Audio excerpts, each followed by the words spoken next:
그가 에봇 받침 긴 옷을 전부 청색으로 짜서 만들되 그 옷의 두 어깨 사이에 구멍을 내고 갑옷깃같이 그 구멍 주위에 깃을 짜서 찢어지지 않게 하고 청색, 자색, 홍색 실과 가는 비실로 그 옷 가장자리에 석류를 수놓고 순금으로 방울을 만들어 그 옷 가장자리로 돌아가며 성류 사이사이에 달되 방울과 석류를 서로 간격을 두고 번갈아 그 옷 가장자리로 돌아가며 달았으니 여호와께서 모세에게 명령하신 대로 하였더라. 그들이 또 직조한 가는 배로 아론과 그의 아들들을 위하여 속옷을 짓고 세마포로 두근을 짓고 세마포로 빛난 관을 만들고 가는 배실로 짜서 세마포 쏙바지들을 만들고 가는 매실과 청색, 자색, 홍색 실로 수노와 띠를 만들었으니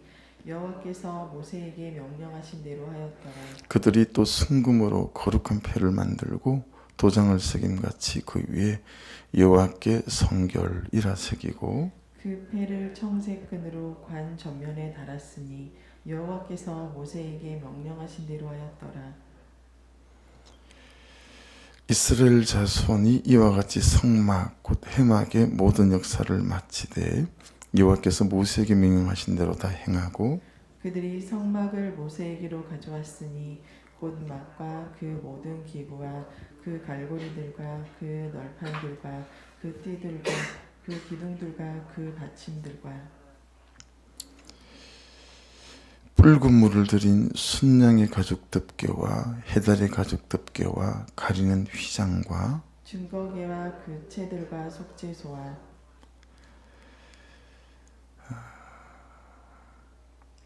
상과 그 모든 기구와 진설병과 순금 등잔대와 그 잔 곧 버려놓은 등잔대와 그 모든 기구와 등유와 금제단과 관유와 향기로운 향과 장막 휘장문과 놋제단과 그 놋그물과 그 채들과 그 모든 기구와 물두멍과 그 받침과 뜰의 포장들과 그 기둥들과 받침들과 뜰문의 휘장과 그 줄들과 그 말뚝들과 성막 곧 해막에서 사용할 모든 기구와 성소에서 섬기기 위한 정교한 옷 곧 제사 직분을 행할 때에 입는 제사장 아론의 거룩한 옷과 그의 아들들의 옷이라. 여호와께서 모세에게 명령하신 대로 이스라엘 자손이 모든 역사를 마침에 모세가 그 마침 모든 것을 본즉 여호와께서 명령하신 대로 되었으므로 모세가 그들에게 축복하였더라. 아멘.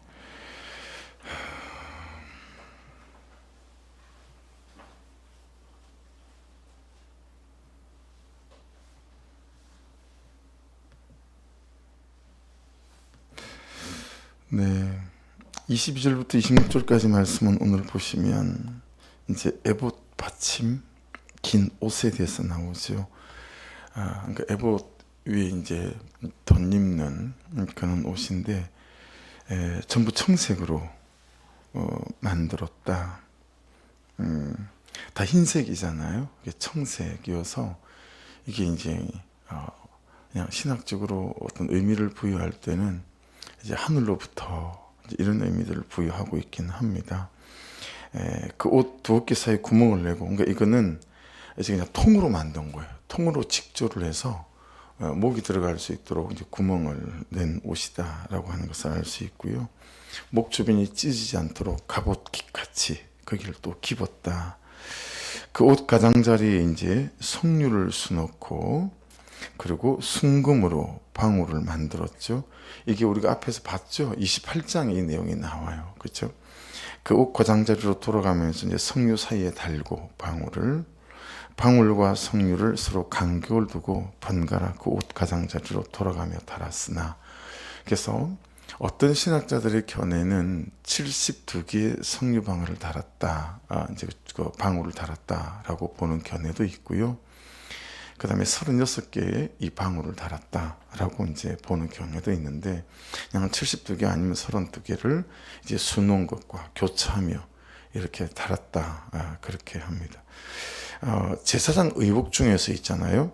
에봇, 에봇띠, 판결 흉패하고요. 에봇 받침 긴 옷은 대제사장만 입었어요. 대제사장 입는 옷은 8가지였고 아론의 아들들하고 일반 제사장은 옷을 입는 종류가 4가지였었거든요. 그래서 오늘 본문에는 그 에봇 아래에 받쳐 입는 긴 옷의 제작에 대해서 이제 말씀하고 있는 겁니다. 그래서 28장 31절부터 35절부터 이 말씀이 나와 있는데 조금 생략된 게 있어요. 이렇게 비교를 해보니까 생략된 게 있는데, 하나는 이 에봇 받침 긴 옷단 밑단에 이 석류 모양 장식과 금방울을 하나씩 교차하면서 다는데 소리가 나게 하는데 목적이 있다. 이게 이제 좀 약간 생략이 됐어요. 방울 소리가 나게 하는데 목적이 있다는 거죠. 이 석류 모양 장식과 금방울의 그 역할이 대제사장이 성소에 들어가 있는 동안 이제 소리를 내물어서 어떤 거였죠? 그가 죽지 않았음을 확인하는 이제 그런 목적이 있었잖아요. 그래서 이제 일반적으로 여러 가지 이제 역사서에 전해 내려오는 것들을 보게 되면 이 7월 10일 대속죄일에 대제사장이 이는 에봇과 또 이 겉옷 받침 여기에 석류 방울을 달고 그리고 발목에다가 줄 하나를 묶고 들어갔다는 거죠. 그래서 그 지성소 안에서 이 대제사장이 이제 요제와 그리고 거제로 이렇게 하나님을 예배하는데, 그러니 당연히 저 밑에 있는 이 금방울에서는 소리가 딸랑딸랑 나지 않겠어요, 그렇죠? 근데 그 지성소 안에서 소리가 나지 않는 건 이제 대제사장이 죽은 거예요. 그래서 들어가는 족족 죽으니까 그 발목에 묶인 줄을 통해서 대제사장의 시신을 끄집어내는 목적으로 이 발목에 줄을 묶고 들어갔다라고 하는 거예요. 그러니까 여러분, 이 의미를, 영적인 의미를 잘 이해해 보십시오. 그러니까 지성소가 어떤 거예요? 하나님이 여기 계신다라고 하는 거죠. 이제 큐티 제목도 그렇게 잡았어요. 하나님이 여기 계신다라는 거예요. 그러니까 여러분, 우리하고 사뭇 달랐겠죠. 그렇죠? 그들이 제물을 가지고 와서 제일 먼저 앞에 뭐가 있었죠? 순서적으로 번제단이 있었잖아요. 번제단에서 제사하고 이제 제사장들이 물두멍에서 그다음 또 손을 씻고 그다음에 이제 성소 안으로 들어왔습니다. 그죠? 여러분, 그런 일련의 예배 과정. 여러분, 7월 10일 날 대제사장이 휘장을 열고 지성소 안에 들어갈 때는 얼마나 떨렸겠어요? 얼마나 떨려? 어떻게 될지를 모르는 거예요. 살아나올지 죽어나올지 모르는 거죠. 그죠? 여러분, 병원 가서 주사 하나를 맞아도 막 사시나무 떨듯이 뜨는 그런 어른들 많잖아요. 근데 하나님이 현현이 있는 그 지성소에 들어갈 때 마음이 어땠겠냐고요. 들어가는 사람도 그랬고, 그 성소에서 대제사장에 들어간 것을 보고 있는 다른 제사장들도 그랬고, 그냥 그 예배라고 하는 것이, 지성소라고 하는 것이 그냥 하나님이 여기 계시는 거였어요. 그냥 그게 현현하시는 거였죠. 하나님이 여기서 들으시고, 또 하나님이 여기서 역사하시고, 하나님이 여기 시은좌에서 은혜를 베푸시고 은혜로 덮으시고, 또 하나님이 속죄소, 그 스랍 사이 그 지성소에서 말이에요. 그 속죄소에서 모든 죄가 또 사여지고, 그렇죠?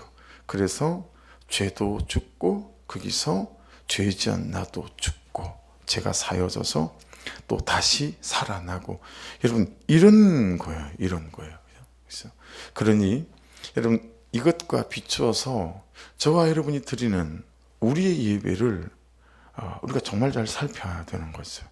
나의 예배가 그냥 지금 여기 하나님이 계신다라고 하는 명백한 믿음 아래, 하나님 저 여기 있어요 라고 내가 지은 죄와 죄 지은 나를 그분의 십자가 앞에 내려놓고 그분의 은혜를 구하고, 거기서 다시 예수 그리스도의 보혈과 그분의 이름으로 정결케 되어지고 깨끗게 되어져서 다시 슬기골짜기의 마른 뼈처럼 다시 살아 일어나는 역사들, 죽었던 나사로를 나사로야 나오라 불렀을 때 그 주님의 말에 죽었던 나사로가 살아나오는 것처럼, 여러분, 우리 예배라고 하는 것이 이런 의미 속에 있다라고 하는 거예요.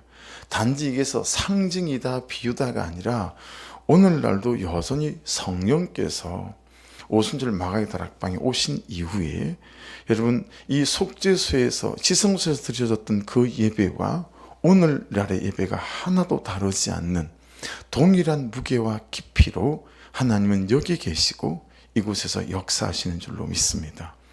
그러니 예배를 준비하는 마음이 정말 남달라야 하는 부분들이 있는 거죠. 우리 집 화장실은 세면대랑 여기 욕조가 없거든요. 주인이 새로 화장실을 해주면서 이제 욕조, 원래 살던 집은 가봐서 욕조가 있었어요. 욕조를 빼고 그냥 샤워기를 달아놨는데 이게 거리가 되게 가까워요. 여러분 세면대에서는 머리를 잘 못 감잖아요. 그러니까 새벽에 넉넉하게 시간이 있을 때는 샤워를 항상 하고 나오지만 그러지 않을 때는 머리만 감는단 말이에요. 그럼 이제 샤워기에 물을 틀어서 머리를 세면기에다 대고 머리를 감는 거예요. 근데 물이 너무 뜨거운 거죠. 그래서 머리에 샴푸는 칠해놨고 이제 찬물로 좀 적당히 바꿔서 씻어내려야 되는데 레바를 찬물로 돌렸는데 여전히 뜨거운 물이 나오고 또 레바를 돌리면 여전히 뜨거운 물이 나오는 거예요. 이 레바가 고장이 났나, 손잡이가 왜 이래? 그리고 제가 계속 샤워기를 틀어놓고 세면기 손잡이를 만지고 있는 거예요. 이게 여러분 가까워가지고 그 실수를 한 번 하는 게 아니고 정말 자주 합니다. 또 새벽에는 지정신이 없잖아요. 그렇죠? 그러니까 멍할 때도 있기도 하고 그러니까 그런 실수를 굉장히 자주 반복해요. 여러분 이 얼른 샤워기의 손잡이를 이렇게 맞춰야 되는 거 아니겠어요? 그러니까 여러분 엄한 데를 만지는 분들이 많아요. 자꾸 삶이 어그러지고 혈기가 나고 그는 나보다 옳다도가 안 되고 들을 말을 들었습니다 안 되면 여러분 세면기 손잡이 만지면 안 돼요. 샤워기 손잡이를 만져야 돼요. 무슨 얘기예요? 내 예배를 살펴야 된다 이 말이에요. 내 예배를 살피지 않나요? 내가 하나님 앞에 예배를 어떻게 드리나 내 예배가 꼭 살펴져야 해요. 그래서 정말 중심을 다해서 하나님 앞에 예배하는가. 네. 그리고 예배 끝에 가장 좋은 건 뭐예요? 그 말씀들을 붙잡고 그 자리에 서서든 그 자리에 앉아서든 또 여러분 3분이든 5분이든 깊이 또 기도를 하고 일어나는 게 사실은 훨씬 좋죠. 예배 땡 그냥 우르르 빠져나가는 거하고 다를 수 있거든요 이게. 그죠? 그래서 우리가 한때는 말씀 끝나고 한참 기도하고 일어날 때도 있었었거든요. 그러니까 여러분 예배 전에 내 예배 뭐죠? 내 삶이죠. 예배 후에 내 예배 뭐죠? 내 삶이라는 예배예요. 그러니까 주일날 드리는 예배, 새벽의 예배들이 참 깊이 있고 지성소가 되어질 수 있는 중요한 것은요. 내 예배 전의 예배, 삶이라고 하는 예배가 참 중요하고요. 예배가 드린 다음에 예배 뒤에 내 예배, 이 삶이라고 하는 예배가 중요한데 예배 전의 예배인 삶이나 예배 후의 예배인 내 삶을 정말 여러분 그곳에서 삶 자체가 지성소되어지고 거기 하나님이 계셔서 동행하고 역사하는 것들을 경험해 볼 수 있는 가장 중요한 게 뭐예요? 이 중심에 있는 예배죠. 여기서 하나님 그분과의 수직적인 관계 안에 깊은 은혜와 제사함과 시연자의 역사와 속죄소의 역사가 그대로 나타나야 되지 않겠어요? 그래서 다시 정결함을 덧입고 다시 주의 은혜로 용기 백배해져서 나와 싸울 힘이 생기고 죄와 싸울 힘이 생기고 현실과 싸울 힘이 생기고 사단과 싸울 힘이 생기고 그죠? 그러고 난 후에 예배 후에 예배인 내 삶의 처소로 들어갔을 때 우리가 예배 후에 예배인 삶이라는 예배에서 승리할 수 있지 않겠나? 관계와 관계라고 하는 예배 속에 승리할 수 있지 않겠나? 라고 하는 거죠. 그러니 정말 여러분 오늘 말씀을 보더라도 이 지성소에서의 내 예배가 잘 살펴져야 되는 거예요. 그래서 여러분 자꾸 엄한 곳에 이게 문제가 있고 저게 문제가 있나 보다. 그래서 여러분 퀴트를 하면서 참 감사한 건 어떤 문제가 붙어서 성도들한테 전화가 딱 오잖아요. 그러면 바로 제가 이제는 순간적으로 혹시 하나님께서 나에게 말씀하시는 것이 있는 것인가? 라고 내 죄를 살피고 내 삶을 빨리 살피게 된다라는 거예요. 이게 이제 좀 그냥 무조건적인 반응이 되는 것 같아요. 그러니까 여러분들 가정에 일어난 문제잖아요. 근데 나는 그 성도들의 문제마다 나를 살피는 거예요. 그때 가장 먼저 나의 예배와 내 말씀 묵상과 말씀 준비들을 살피는 거다라고 하는 거죠. 그러니 여러분, 세면기 손잡이 만지지 마시고요, 샤워기 손잡이를 만지시는 거, 내 예배를 잘 살피는 것이 되게 중요합니다. 왜냐하면 이 예배는 하나님의 임재가 실제로 있는 시간이고 하나님의 역사가 실제로 있는 거기 때문에, 그런데 이 예배를 등한시한단 말이에요. 그런데 이 예배를 빼먹는단 말이에요. 이렇게 제가 어제도 우리 딸한테, 야 로이야, 내가 이번 주 안에 니네 선생님을 좀 만나러 가야 되겠는데 괜찮겠니? 라고 허락을 얻었어요. 왜냐하면 주일날 연습을 계속 시키는 거예요. 근데 6명, 7명이 팀인데 팀이 연습을 하다 보니까 역할이 다 다르잖아요. 대사가 다르고. 얘가 빠지면 팀 전체가 안 돌아가는 거예요. 그게 구조적으로 학교가 그런 문제를 갖고 있으니까 이런 맞부딪히기가 정말 쉽지가 않아요. 선생님을 만나서 어떻게, 얘는 주일날 예배 드려야 됩니다. 예배 못 드리면 학교를 안 보내더라도 나는 예배를 드리는 딸로 키우고 싶습니다. 뭐 이런 말을 하면서 양해를 구하고 싶은 거죠. 방법이 없는지. 왜냐하면 예배 거기에 정말 다 달려있기 때문이다 라고 하는 중심이 있으니까 마음이 너무 어려운 거죠. 어려운 거예요. 그래서 여러분, 옥상 공간을 좀 만들려고 지난주 다 좀 치우고 한 3일간 페인트 칠하고, 이제 어제도 또 교회 구석구석 막 공간에 있는 걸 다 끄집어냈어요. 그래가지고 막 교회 현관 앞에 막 정말 산처럼 쌓아놓고, 급하게 수예배를 드려야 되니까 얼른 버릴 걸 버리고 정리를 대충 지금 해놨어요. 오늘도 좀 정리를 좀 하고, 그리고 이제 좀 위에도 좀 뚝딱뚝딱 좀 하고, 그렇게 해서 이제 목장할 수 있는 공간들을 좀 만들고 그렇게 해보려고 하는데, 코로나 때문에 거의 몇 년을 의자 같은 걸 쓰지 않았어요. 그랬더니 막 엉망인 거예요. 막 쓰레기처럼 변했어요. 그래서 이제 그걸 청년들을 통해서 주일날 현관으로 다 좀 가져다 내렸거든요. 근데 감사하게도 청년들이 말도 안 했는데 그 하얀색 플라스틱 의자를 다 물로 씻어가지고 깨끗하게 해놔서 뭐 새 것처럼 해놓은 것처럼 돼 있는 거예요. 그래서 어제 이제 온실 거기서 다른 의자를 좀 빼내고 그걸 한번 놔볼까 그러고 이제 놔보면서 보니까 이게 너무 차잖아요, 의자가. 그래서 이게 또 잘 맞지 않겠다 그러면서 이제 깔아보니까 여러 가지들은 또 누렇게 되어 있어요. 근데 수세미로 가지고 퐁퐁을 묻혀서 해도 이게 안 닦이더라는 거예요. 그래서 어쩔 수가 없다라고 하는 거예요. 근데 여러분, 이 말씀을 묵상하면서 이제 그런 마음이 드는 거예요. 이 의자가 생각이 나는 거예요. 그래, 그 의자들은 깨끗이 지워지지 않고 깨끗해지지 않더라도 여러분, 예수 그리스도의 보혈은 우리의 예배 중에 말입니다, 우리의 죄 고백과 참여하는 기도들 속에서 못 씻어내는 죄가 없고 안 씻어내는 죄가 없이 정결하고 깨끗하게 하는데, 이 은혜를 누리지 못하고 예배가 끝났는데도 그대로 자기 죄를 안고 일어나는 사람들이 있잖아요. 그렇죠? 성령 하나님이 차별하고 예외를 두고 제끼고 하는 심령이나 삶은 없는데, 다시 그분의 성령이 주시는 은혜로 말미암아 내가 회복되어지고 다시 싸매어지고 그렇게 치유되어져서 일어나지 못하는 사람들도 또 예배 가운데 많이 있을 수 있지 않겠어요? 그래서 여러분, 우리가 오늘 본문 말씀을 보면서도 깨닫게 되는 것이 어떤 것입니까? 예배 중에 하나님의 임재는 성령의 기름 부으시면 실제다라는 거예요. 할렐루야. 여러분, 실제로 일어나는 일들이에요. 그래서 제가 아차 했던 게 있었어요. 왜냐하면 제가 축도할 때 항상 아픈 곳에 손을 얹고 기도하세요라고 항상 우리가 해오다가 언제부턴가 그냥 이 기도가 좀 빠졌죠. 여러분, 그렇게 기도할 때 그냥 그 축도할 때 아픈 곳에 손 얹었을 뿐인데 병 나은 분들이 되게 많이 있었어요.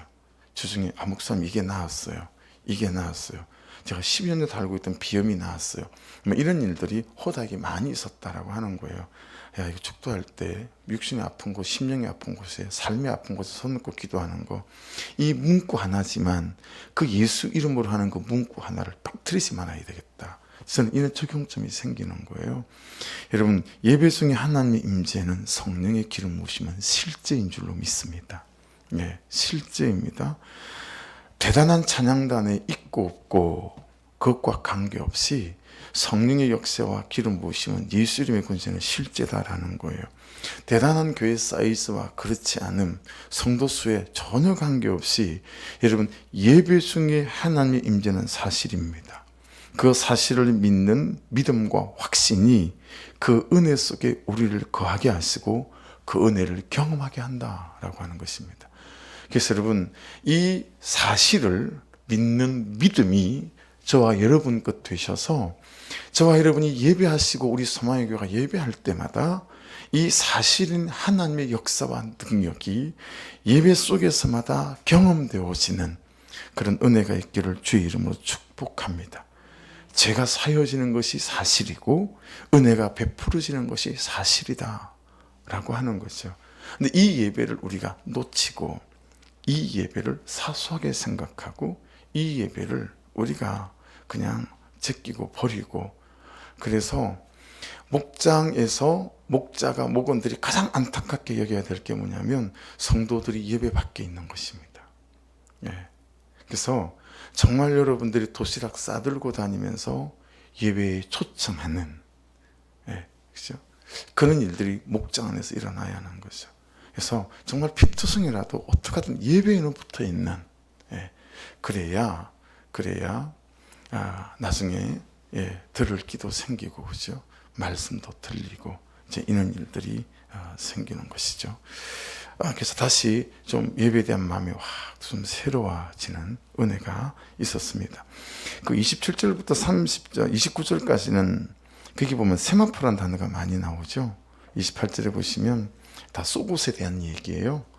세마포로 두근을 짓고 세마포로 빛난 관을 만들고 또 가는 배실로 짜서 세마포 속바지들을 만들고, 이게 전부 다 이제 하의예요. 윗옷이 아니고 하의.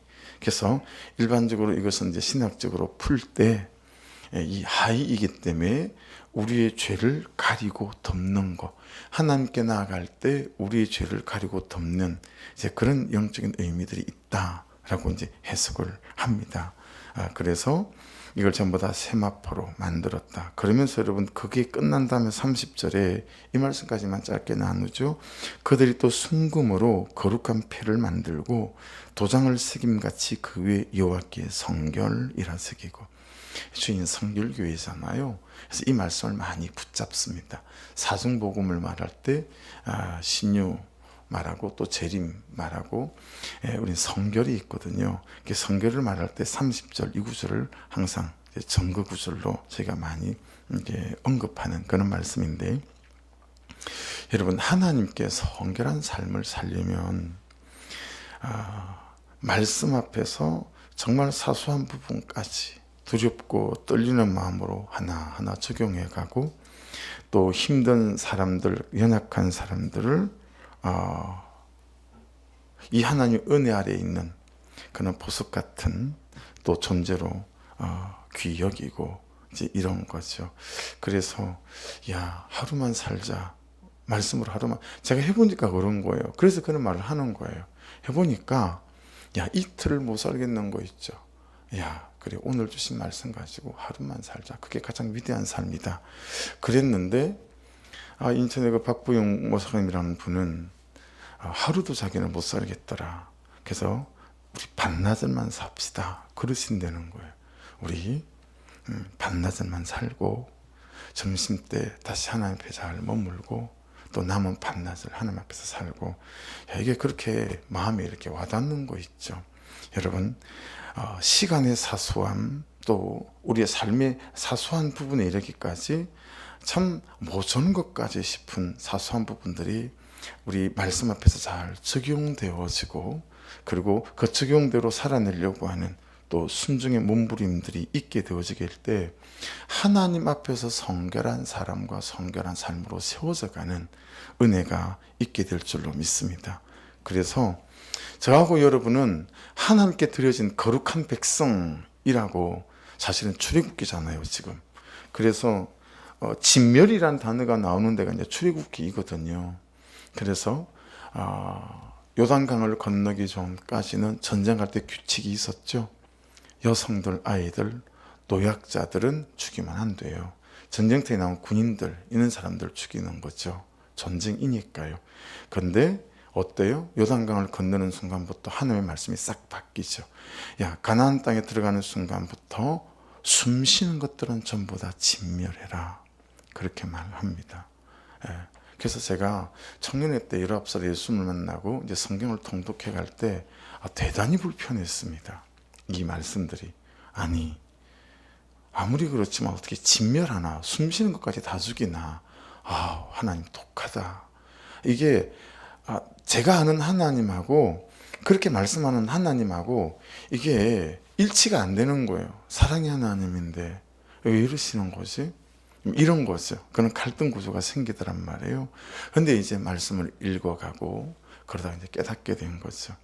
그 땅에 있었던 그 동성연애들, 짐승과 성적인 관계를 가졌던 수간, 자기 아들을 몰렉신에게 바치는 그는 우상 숭배와 인간 존엄이 상실된 그 7 족속과 그 땅에 대한 하나님의 심판이었구나. 정복하기 위해서가 아니라. 그런데 그 심판을 누가 하는 거죠? 하나님의 거룩한 군대 이스라엘이 하는 거예요. 근데 하나님의 거룩한 군대가 거룩을 잃어버린다? 하나님으로서는 방법이 없는 거예요. 여러분, 청소년 청년 집회할 때 아이들이 가장 은혜 받는 한 파트가 있어요.